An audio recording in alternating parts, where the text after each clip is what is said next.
Hello, everyone. Here are 4 hot business ideas if you want to expand or start your own journey in Japan. Well, most business idea content out there falls into one of 3 traps. First is just generic digital nomad stuff. Oh, just start a drop shipping store or things like, or become a consultant or things that would work anywhere, like not just in Japan, for example, and have nothing to do with Japan specifically. Second, it is some kind of high barrier tech startups that requires venture capital funding or something to do with deep connections with the Japan's startup ecosystem that, well, you would need some deep connections with. Or third, is completely outdated ideas that ignores the new business manager visa rules or the current market realities in Japan. Welcome to the SmartStart Japan's YouTube channel. Today, we're covering 4 business models that checks all the right boxes. They are actively growing in Japan right now. They have a realistic entry point for foreign founders. They can scale from small operation to visa qualifying businesses. And most importantly, they leverage Japan's unique strength rather than fighting against them. Here are 4 things I'll be talking about. First, Agri-tech and farm-to-table e-commerce. 2, traditional craft and e-commerce plus experience type business. 3, secondhand and upcycling retail. 4, wellness plus workation spaces. These are just 4 more ideas that we're going to talk about in this video. For the last video on business ideas in Japan, check out this video or in the description below. What's up? Agri-tech and farm-to-table e-commerce. The problem with Japan right now is that, well, over half of the Japanese farmers are over 65 years old now. Let that sink in. Half. And many of these farms will cease operations in the next, 5 to 15 years because there are no successors. Nobody wants to take over. And these are not low quality farms either. We're talking about farms that are producing some of the world's best produce. Grapes that sells for tens of thousands of yens, almond apples, rice, things like that. But these high quality produce struggles to reach premium markets effectively because how distribution work in Japan. The traditional system before, runs through the middleman.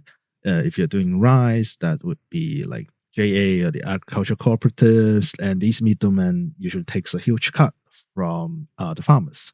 But in the meantime, a lot of young progressive farmers also want direct relationships with their consumer. But they lack usually sometimes marketing skills, and they definitely lack the tech skills to set up some kind of e-commerce platforms. So where is the opportunity here?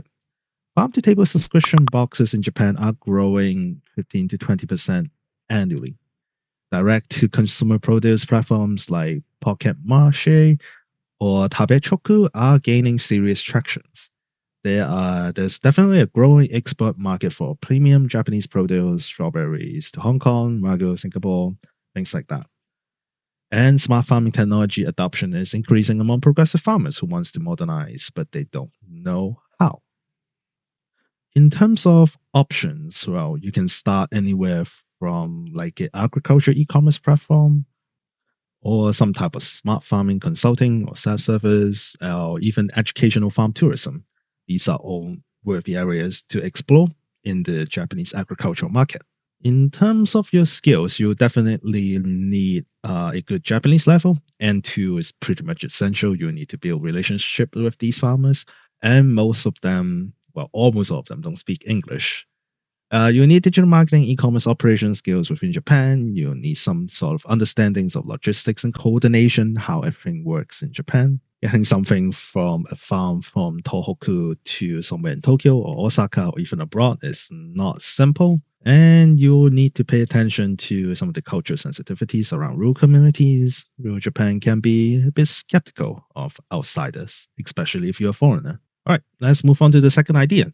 Traditional craft, e-commerce plus experience business. The core pain point of this would be things like Japanese craft, like pottery, textiles, woodwork. They are dying out locally, but they are booming globally. A lot of foreign founders are already in the business of bridging that gap through e-commerce, experience, and storytelling in this kind of business where they show off the Japanese craftsmanship. Things like, so for example, right, people in a lot of the traditional craftsmen, like in Kyoto, Kanazawa, Takayama, they are aging. A lot of them have no successors, or people are just not interested in taking on that role anymore. Japanese people have moved to Tokyo, right? The kids don't want to take over the family business, and a lot of times it's understandable, right? Domestic demand is declining because younger Japanese consumers prefer modern or imported goods.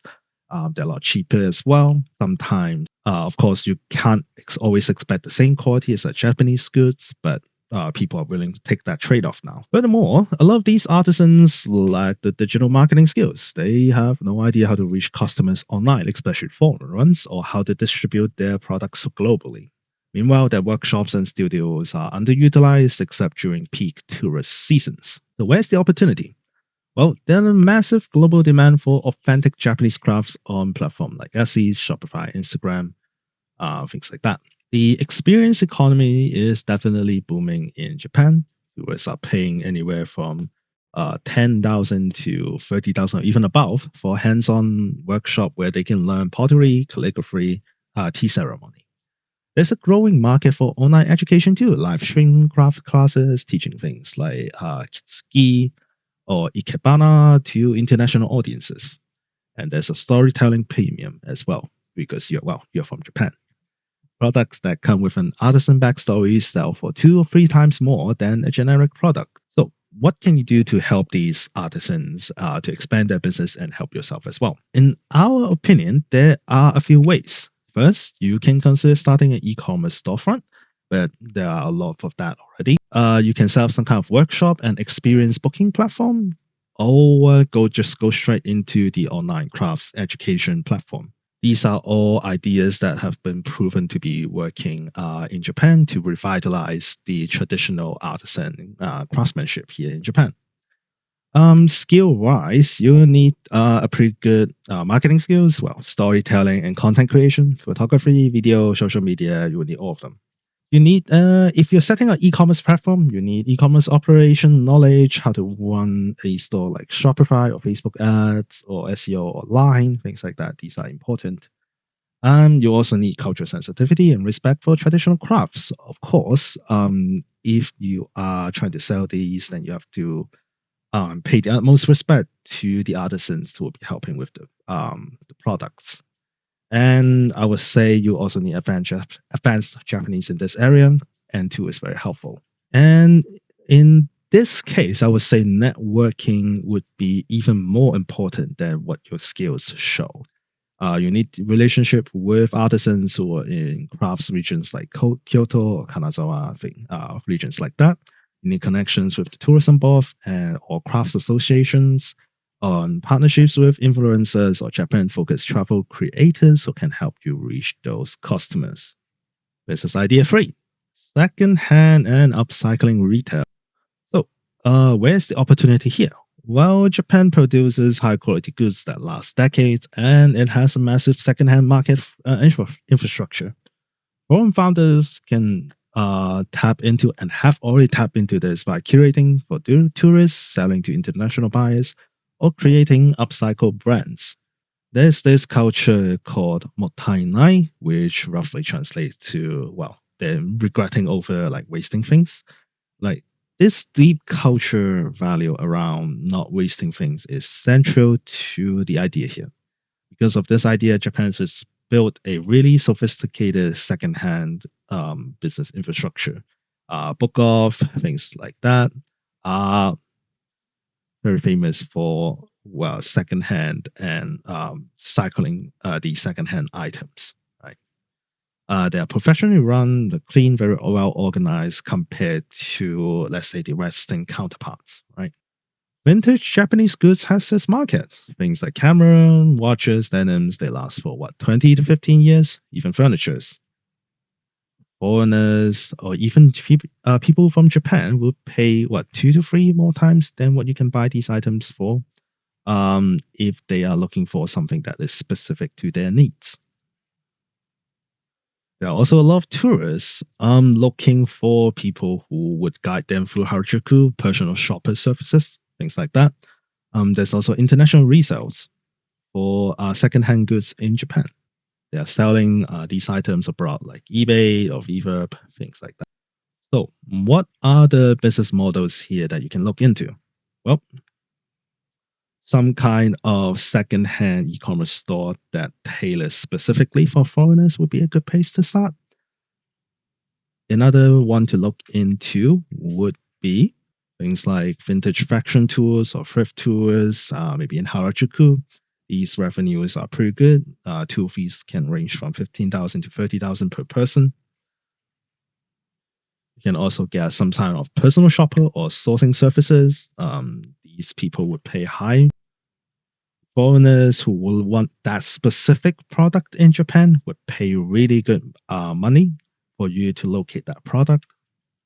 And finally, considering some kind of upcycling brand where you transform like vintage kimono into bags, clothes, and home goods, things like that.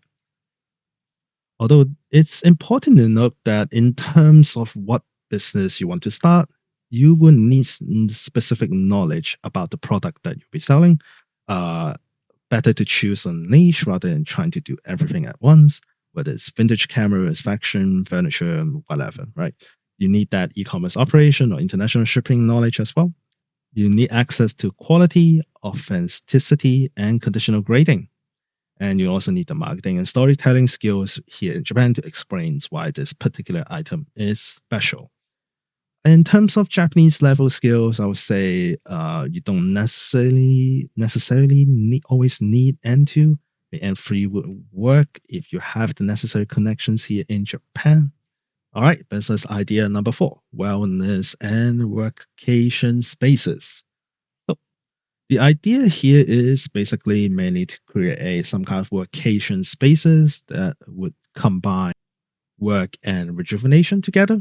This is especially viable in rural areas where um, people who are working remotely or who can work remotely are seeking some kind of work-life balance or work relaxation balances.